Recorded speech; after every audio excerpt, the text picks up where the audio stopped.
সমাজ যেন একটা অদৃশ্য দাগ টেনে দেয় আর বলে বয়স বাড়ার সাথে সাথে তাদের আবেগ, ইচ্ছা বা ভালোবাসার গল্পগুলো হয়তো পুরনো ডায়েরির পাতার মতোই বন্ধ হয়ে গেছে।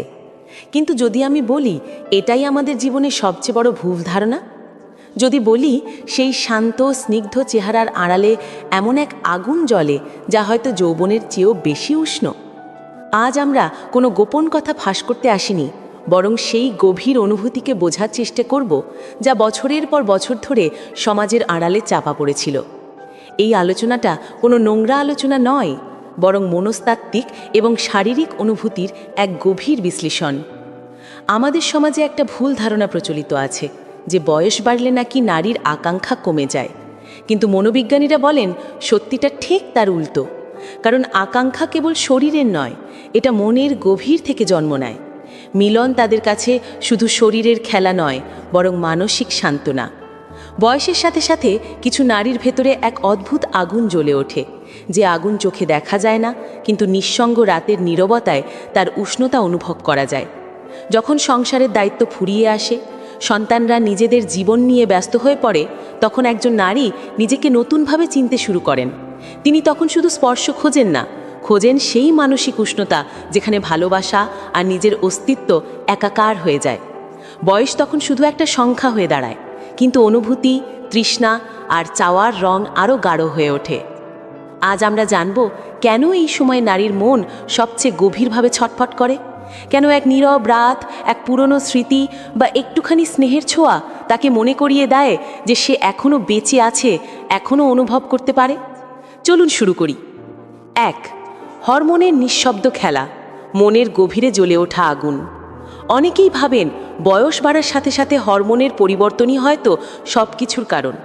কথাটা আংশিক সত্যি। বয়স বাড়লেও নারীর শরীরে হরমোন, বিশেষ করে ইস্ট্রোজেন, কখনো একরকম থাকে না। এর ওঠানামা শুধু শরীরে নয়, মনের গভীরেও ঢেউ তোলে। কখনো হঠাৎ রাতের নীরবতায় তার মনে হয় জীবনে কিছু একটা যেন অসম্পূর্ণ রয়ে গেছে। এই অনুভূতিটা শারীরিক চাহিদার চেয়েও বেশি কিছু। এটা হলো বোঝার আকাঙ্ক্ষা, এমন একজনকে খোঁজার ইচ্ছা যিনি তার মনের নীরব ভাষা পড়তে পারবেন। মনোবিজ্ঞানে একে ইমোশনাল অ্যারাউজাল বলা হয়, যেখানে শরীর নয়, মন জ্বলে ওঠে। এই আগুন শরীরকে নয়, আত্মাকে জাগিয়ে তোলে। যখন শরীর শান্ত থাকে, তখন মস্তিষ্কে সেই আগুন জ্বলে ওঠে, যা তাকে মনে করিয়ে দেয় সে এখনও একজন নারী, এখনও ভালোবাসতে ও ভালোবাসা পেতে সক্ষম। 2. পরিণত মনে নতুন ক্ষুধা, আত্মমর্যাদার পুনর্জন্ম। বয়স বাড়লে শরীর হয়তো আগের মতো সচল থাকে না, ক্লান্তি আসে, কিন্তু মনের ক্ষুধা আরও গভীর হয়। যে ভালোবাসা একসময় ছিল স্বতঃস্ফূর্ত, এখন তা হয়ে ওঠে এক সচেতন চাওয়া। এই সময় একজন নারী নিজের ভেতরের সেই নিঃশব্দ আকাঙ্ক্ষাকে নতুনভাবে চিনতে শেখেন।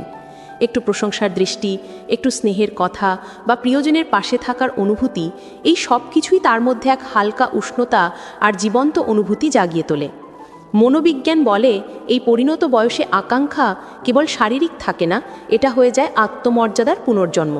তিনি তখন সম্পর্কের সেই গভীরতা খোঁজেন যা তাকে শুধু একজন স্ত্রী বা মা হিসেবে নয়, একজন পরিপূর্ণ নারী হিসেবে সম্মান দেয়। তিনি চান স্পর্শের বাইরে গিয়ে ছোঁয়া, এমন এক ছোঁয়া যা তার ভেতরের ঘুমিয়ে থাকা নারীসত্তাকে আবার জাগিয়ে তুলবে।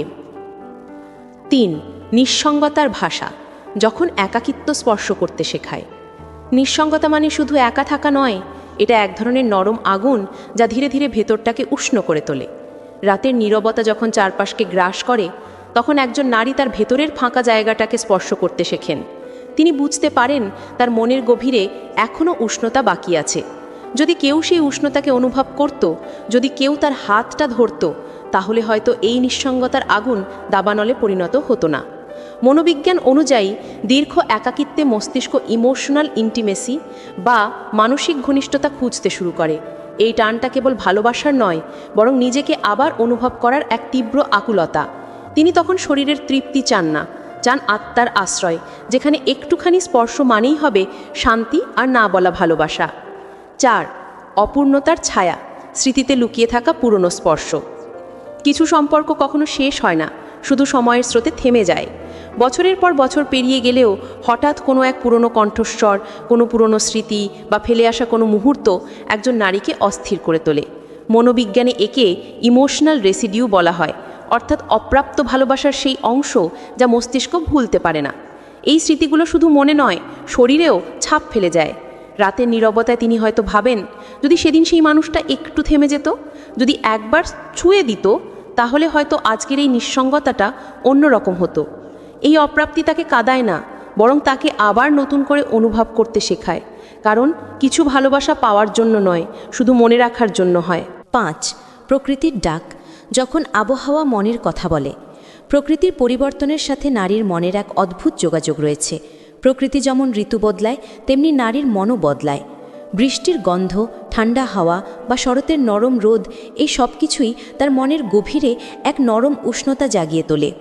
মনোবিজ্ঞানীরা বলেন, আবহাওয়া মস্তিষ্কের ডোপামিন বা DOPAMINE এবং অক্সিটোসিন বা OXYTOCIN হরমোনের স্তরকে প্রভাবিত করে, যা ভালোবাসা, আকাঙ্ক্ষা এবং স্পর্শের অনুভূতি বাড়িয়ে তোলে।